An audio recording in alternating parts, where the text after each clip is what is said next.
जय हिंद दोस्तों, आप सभी का पुनः स्वागत है आपके अपने इस YouTube चैनल में जिसका नाम है वेदत्व जीएस क्लासेस।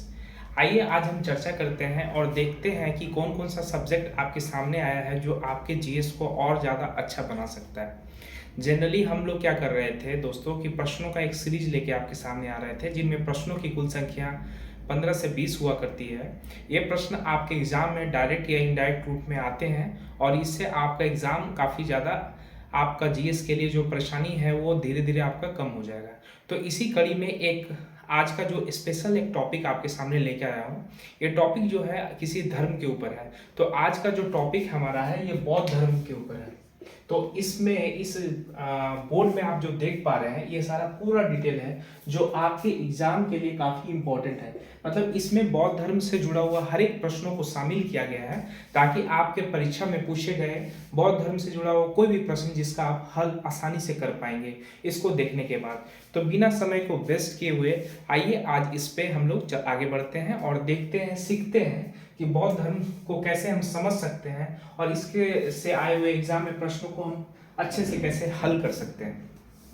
तो आज का विषय है बौद्ध धर्म। सबसे पहले दोस्तों, बौद्ध धर्म जो है एक ऐसा धर्म है जो भारत में काफी मात्रा में बौद्ध धर्म को मानने वाले लोग रहते हैं। तो बौद्ध धर्म की जहां तक हम बात करते हैं तो बौद्ध धर्म के जो संस्थापक हैं उनका नाम है गौतम बुद्ध। गौतम बुद्ध, इनका शुरू से नाम गौतम बुद्ध नहीं था। गौतम बुद्ध इनका नाम पड़ा है ज्ञान की प्राप्ति के बाद। ठीक है, तो गौतम बुद्ध के बचपन का नाम सिद्धार्थ था।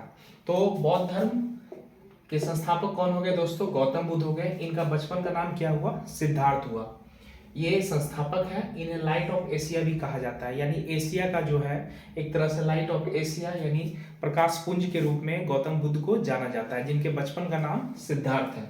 इनका जन्म जो हुआ लुम्बिनी नामक गांव में हुआ। ये कपिलवस्तु एक जगह है, उसी के पास एक ग्राम है जिसका नाम है लुम्बिनी।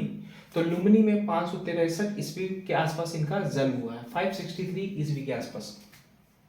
इनके पिता का नाम जो है, इनका पिता का नाम सुधोधन है और माता का नाम माया देवी है। तो पिता का नाम, गौतम बुद्ध के पिता का नाम सुधोधन, एक शक्यगण के मुखिया थे, और माता माया देवी, ये इनका परिचय है। 7 दिन के जब ये थे गौतम बुद्ध, तब इनकी अपनी माँ का देहांत हो गया था और इनका भरण पोषण जो है इनकी सौतेली माँ यानी स्टेप मदर ने किया, जिनका नाम प्रजापति गौतमी है। तो इस प्रकार आपके एग्जाम में आने वाले 4 प्रश्नों को आपने देख लिया। इनका जन्म 563 ईस्वी पूर्व में हुआ लुम्बिनी में। पिता का नाम सुधोधन, माता का नाम माया देवी और प्रजापति गौतमी इनके सतेली माता। बचपन का नाम मैं बता चुका, सिद्धार्थ। इनके एक पुत्र हुए शादी के बाद, उनका नाम था राहुल। गौतम बुद्ध जब कपिलवस्तु के सैर पर निकले तो उन्होंने 4 चीजों को देखा। सबसे पहले देखा बूढ़ा व्यक्ति, दूसरा देखा बीमार व्यक्ति, तीसरा शव देखा और चौथा सन्यासी देखा। तो इस प्रकार से 4 चीज उन्होंने कपिलवस्तु की यात्रा में देखा, बूढ़ा व्यक्ति, बीमार व्यक्ति, शव और सन्यासी। आगे हम बढ़ते हुए आगे चर्चा करते हुए आगे की ओर बढ़ते हैं।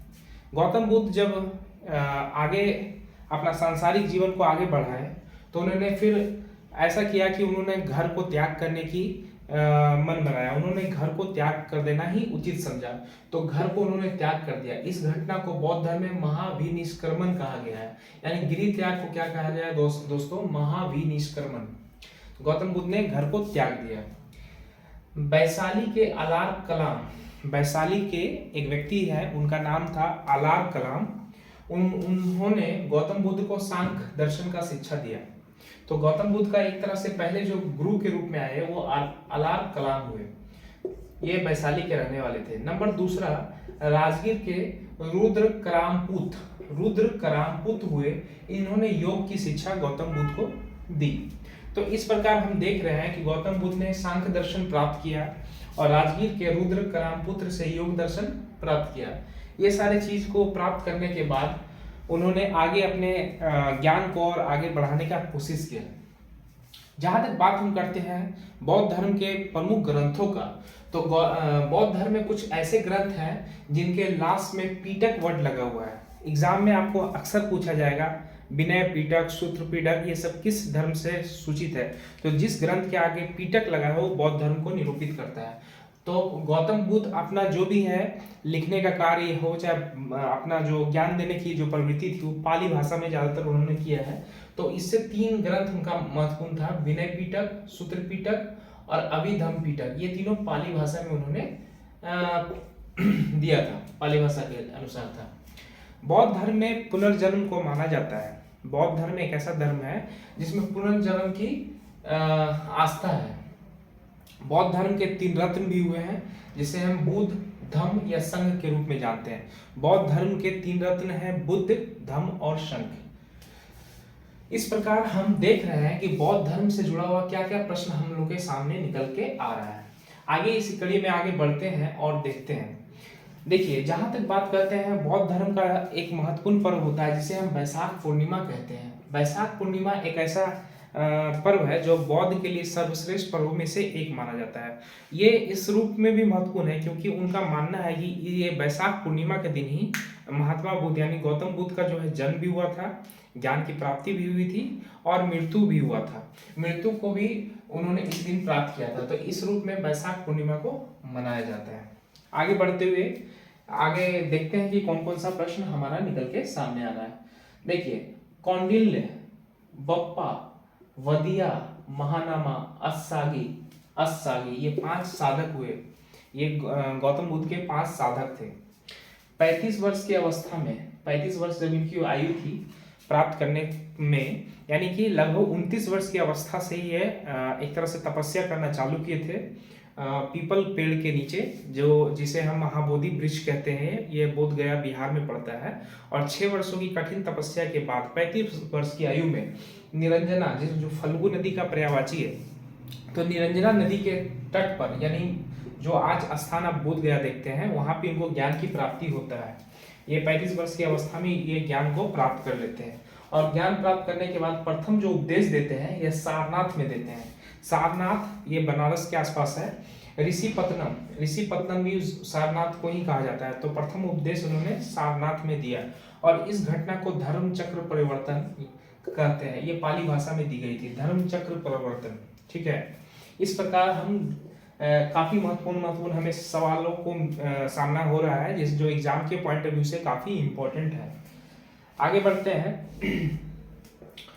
जहां तक बात करते हैं गौतम बुद्ध का मृत्यु का, तो मृत्यु जो है, मृत्यु की घटना को महापरिनिर्वाण कहा गया है। ये कुशीनगर में 483 ईस्वी में हुआ था। गौतम बुद्ध का जो मृत्यु हुआ था वो 483 ईस्वी में हुआ था, जिस घटना को महापरिनिर्वाण कहा जाता है।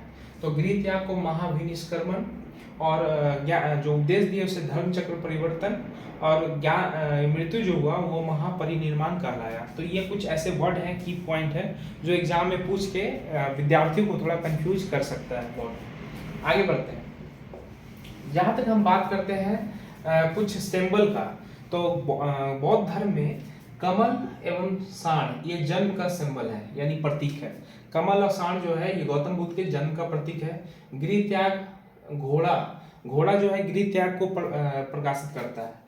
ज्ञान है पीपल, यानी पीपल का वृक्ष जो है ज्ञान का प्रतीक है। ठीक है, उसके बाद चक्र जो है उपदेश देने को प्रतीक है। निर्वाण यानी पदचिन्ह को प्रतीक है। और स्तूप यानी मृत्यु को प्रतीक है। यानी कहीं भी आप देखेंगे बौद्ध धर्म में स्तूप का निर्माण किया जाता है। किसी व्यक्ति की मृत्यु होती है तो स्तूप वगैरह बनता है उस रूप में। आगे हम इसमें और आगे की ओर बढ़ते हैं और देखते हैं कि कुछ कुछ प्रश्न और निकल के हमारा सामने आया है। जैसा कि आपको मालूम है, जैन धर्म में 2 संगीतियां हुई, लेकिन बौद्ध धर्म में 4 संगीतियां हुई। तो ये कौन कौन सा है, एग्जाम में अक्सर ये पूछा जाता है। ये 4 क्वेश्चन तो काफी महत्वपूर्ण है। तो प्रथम बौद्ध संगीति जो हुई, संगीति मतलब एक तरह से संगोष्ठी समझ सकते हैं, यानी लोगों का मिला जुलाव, धर्म का प्रचार प्रसार करना। तो प्रथम बौद्ध संगीति 483 ईस्वी पूर्व में हुई। यह राजगीर में हुई। राजगीर बिहार में पड़ता है। और उसके अध्यक्ष महाकश्यप रहे। और उस समय उस जगह के राजा थे, उनका नाम था अजातशत्रु।